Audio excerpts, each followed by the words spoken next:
আমরা মারামারি না। সুন্নিরা মারামারি পছন্দ করে না, সুন্নিরা জ্বালাও পোড়াও পছন্দ করে না, সুন্নিরা সন্ত্রাসী পছন্দ করে না, সুন্নিরা রাহাজানি পছন্দ করে না, সুন্নিরা বোমাবাজি পছন্দ করে না, সুন্নিরা ত্রাসের রাজনীতি করে না, সুন্নিরা মদিনাওয়ালার প্রেমের রাজনীতি করে।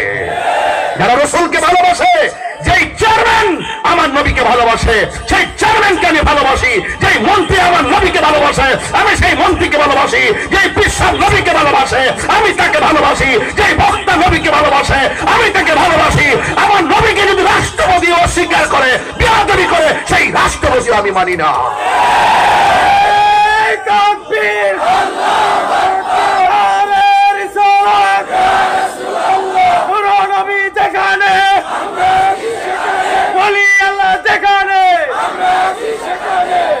এত কথা কেন বলতেছি?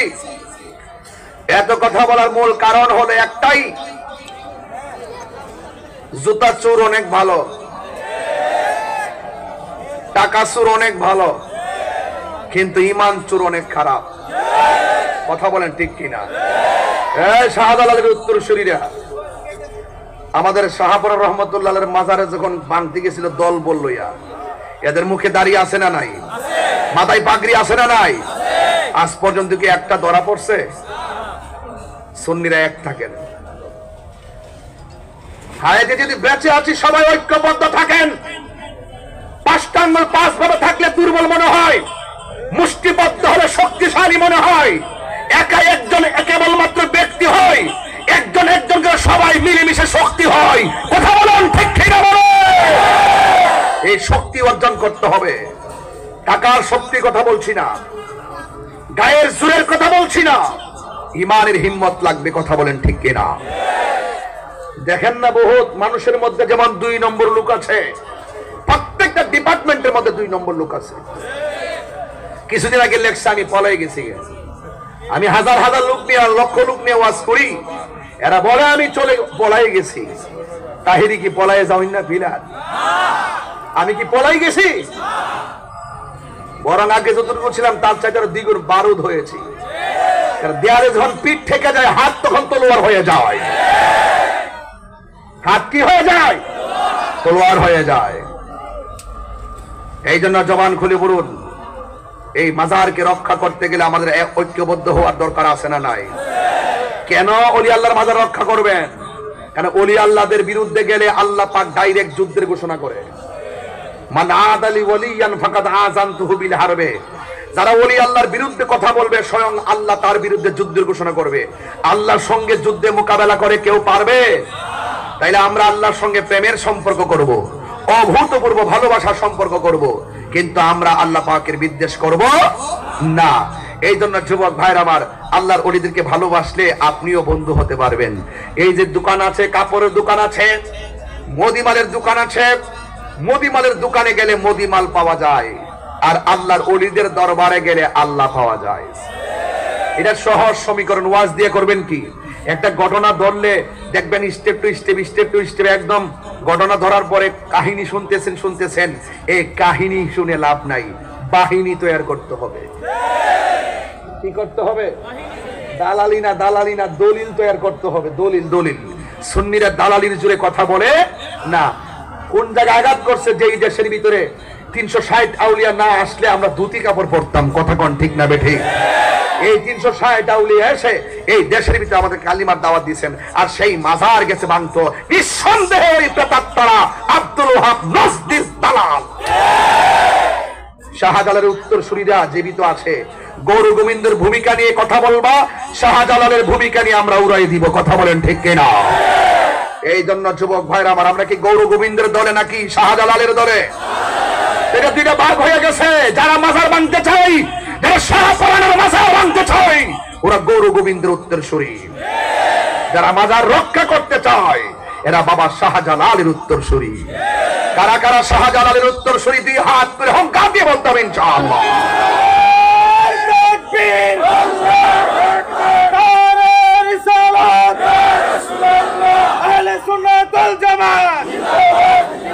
শাহজালালের তলোয়ার, নবী ওলির দুশমনেরা। আল্লাহু আকবার বলেন। আরো জোরে করুন আল্লাহু আকবার। আপনারা কি আমার সাথে রাগ করতেছেন? আমার কথা বুঝতে কি অসুবিধা হচ্ছে?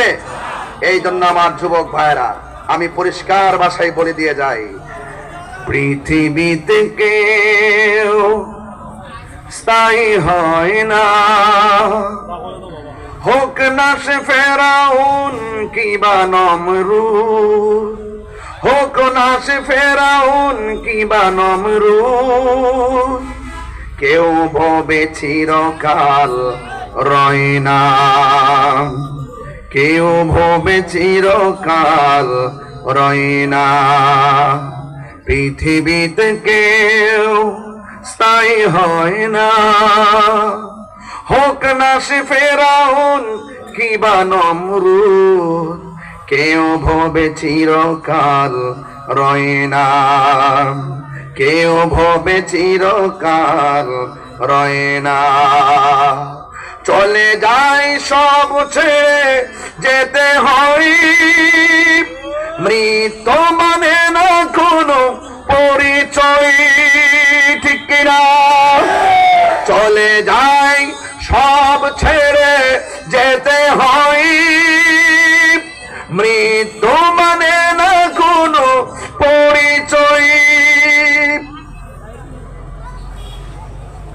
সব রাজা মহারাজা আর মহাবীর, সব রাজা মহারাজা আর মহাবীর, কাউকে সে অবকাশ দেয় না, কাউকে সে অবকাশ দেয় না।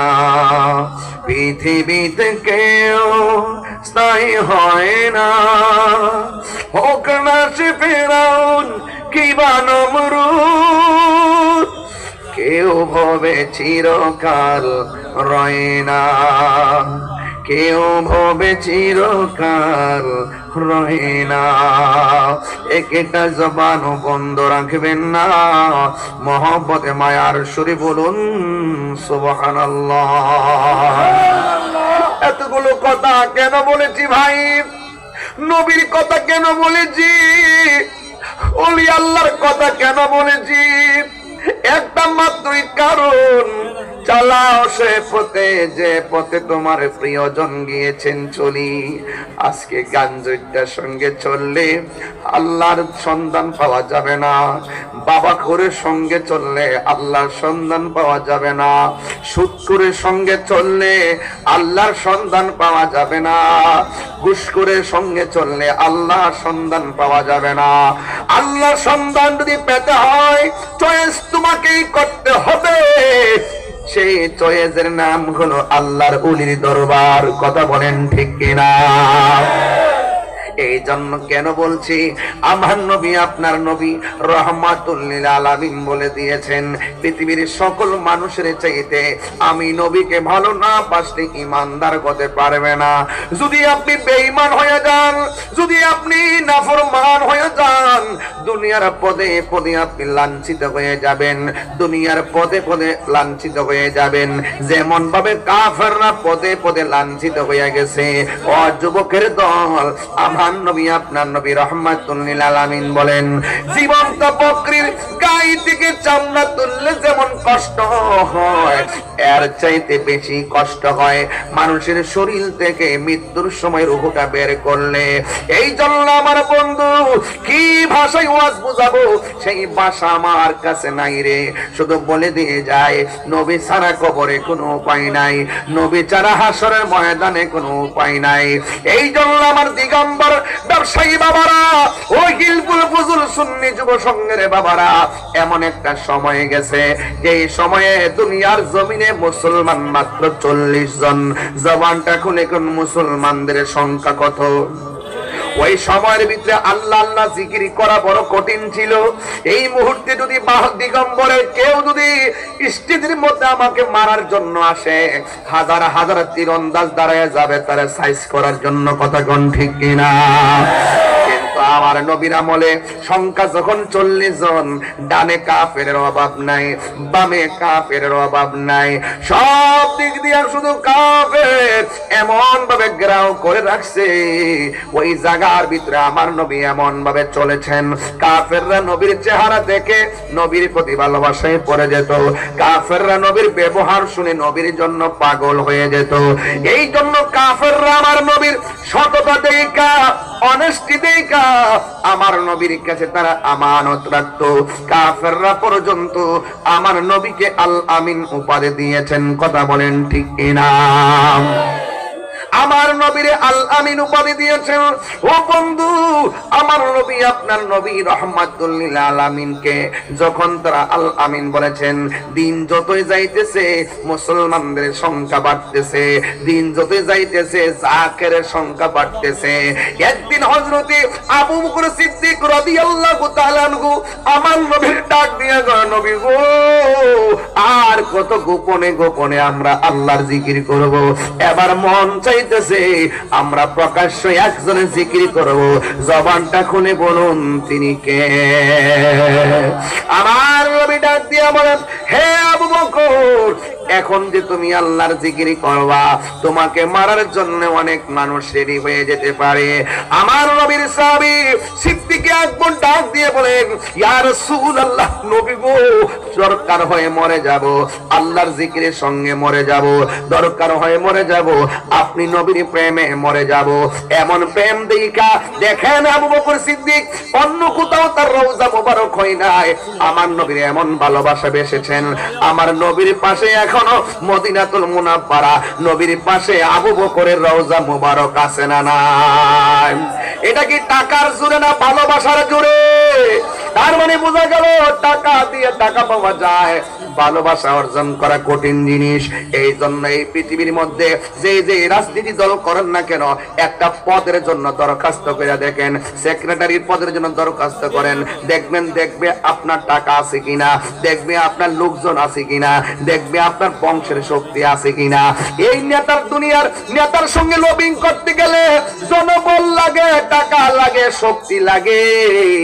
আর আমার নবীর সঙ্গে সম্পর্ক করতে গেলে টাকা লাগে না, পয়সা লাগে না, শুধুমাত্র লাগে বাবা শুধু মহব্বত। কথা বলেন ঠিক কিনা? আরো বড় করে বলেন ঠিক কিনা বলুন।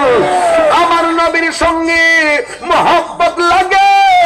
দিগম্বরের বাঙ্গা ঘরে বসে বসে আমার নবীর ডাক দেন, আপনারা জবান খুলে বলুন, আমার নবীর রওজা মুবারক থেকে দেখার ক্ষমতা আছে না নাই?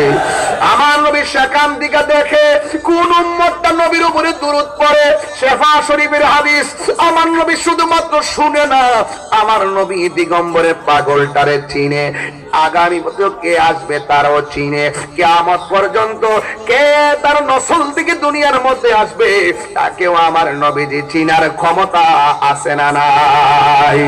এই জন্য আমার যুবক, দরুদ পড়বেন মহব্বতের সাথে, দরুদ পড়বেন ভালোবাসার সাথে। আমার নবী আপনার নবী রাহমাতুল লিল আলামিন এমন ভাবে দাওয়াত দিয়েছেন, এমন একটা সময় গিয়েছে আমার নবী নামাজের সিজদার মধ্যে গিয়েছেন, কাফেররা নবীর পিঠের মধ্যে উটের নাড়ি বুড়ি চাপায়া দিয়েছি। এমন একটা সময় গেছে ইহুদি একটা আয়েশা নবীর গাল মোবারকের মধ্যে থাপ্পড় মারছে, জোরে কোন নাউজুবিল্লাহ। আমার নবীর গাল মোবারকের বরাবর যখন থাপ্পড়টা মারছে, ওই জায়গার ভিতরে হযরতে ওমর রাদিয়াল্লাহু তাআলা আনহু দাঁড়ায়া রইছে। ওমর রাদিয়াল্লাহু তাআলা আনহু ডাক দিয়া বলে, নবী গো, ও মায়ার নবী, আমি আমার বাপের কেল্লা কাইটা ফালাইয়া দিছি। কই কেন? কই আপনারে পাগল বলছে, এই জন্য আমি নিজের তলোয়ার দিয়া বাপের কল্লা কাইটা ফালাইছি। আর এই বিয়াদবে আমি ওমরের সামনে আপনার গায়ের মধ্যে জীবনে কোনদিন মশা মাছি বসে নাই। আল্লাহু আকবার। কেন আপনার বদন মুবারকে কোনদিন মশা মাছি বসে নাই। আমি ওমরের সামনে আপনার গাল মোবারকের মধ্যে থাপ্পড় মারছে। ইয়া রাসূলুল্লাহ, আমি ওমর মানতাম পারি না, শুধু আপনি সামনে আছেন, চোখে চোখে রেখে দাঁড়িয়ে আছি, কিন্তু একটা বার অনুমতি দেন, ওরে কল্লাটা দেহ থেকে আলাদা করে দুনিয়ার থেকে বিদায় করে দেয়। আমার নবী ডাক দিয়া কয়, হে ওমর, আমি তো গজবের নবী না, আমি নবী হইলাম রহমাতান লিল আলামিন। তাকায়া দেখো, একটু পরে ওমর বলতেছেন, আমার নবী ইহুদিরে মারার জন্য নিষেধ করলেন। এরপরে আমার নবী ইহুদির কাছে গেলেন, যাইয়া ডাক দিয়া বলে, হে আল্লাহর বান্দা, তুমি যা আমারে থাপ্পড়টা মারছো, তোমার হাতের মধ্যে কোনো ব্যথা পাইছনি? তোমার হাতের মধ্যে কোনো ব্যথা পাইছনি? ওই ইহুদি ডাক দিয়া কয়ে, কেমন নবী রে, প্রতিশোধ নেয় না, ক্ষমা করে দেয়, তিনি তো আল্লাহর হাবিব। ইয়া রাসূলুল্লাহ, নবী গো, আমারে দয়া করে মাফ করে দেন, আমারে কালিমা পড়াইয়া মুসলমান বানায়া দেন।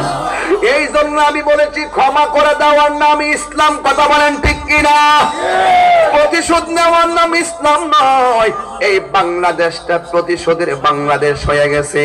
কেউ কাউরে মানে না, কেউ কাউরে জমা দেয় না, শুধুমাত্র হিংসা আর প্রতিহিংসা। জামাই ঘরের মধ্যে শাশুড়ি আর বউর মধ্যে প্রতিহিংসা, ছেলে এবং ভাই এবং বোনের মধ্যে হিংসা বিদ্বেষ, ব্যবসায়ী ব্যবসায়ীর সঙ্গে হিংসা। কথা বল না কেন? আছে না নাই বলেন না কেন? ব্যবসায়ী ব্যবসায়ীর মধ্যে হিংসা বিদ্বেষ। একটা ক্রিকেট খেলার মাঠে দেখবেন শুধুমাত্র হিংসা আর হিংসা। এই হিংসা যার অন্তরে থাকবে, সে কোনদিন আমার নবীকে পাবে না। আল্লাহর হাবিব বলেন, আবু বকর, তুমি যে বলতেছো প্রকাশ্যে তুমি আল্লাহর জিকির করবা, তুমি কি জানো না ডানে কাফের? তুমি কি জানো না বামে কাফের? তুমি কি জানো না সামনে কাফের? তুমি কি জানো না পিছনে কাফের? আবু বকর বলে, নবী গো, আমি তো জানি, কিন্তু মন মানে না। সুবহানাল্লাহ। অন্তরের খবর জানে একজন, জবানটা খুলে বলুন তিনি কে? ইয়া রাসূলুল্লাহ, আমার তো মন মানে না, আমার মন চাইতেছে প্রাণ ভরে আমার আল্লাহর জিকির করব। এরপরে আমার নবী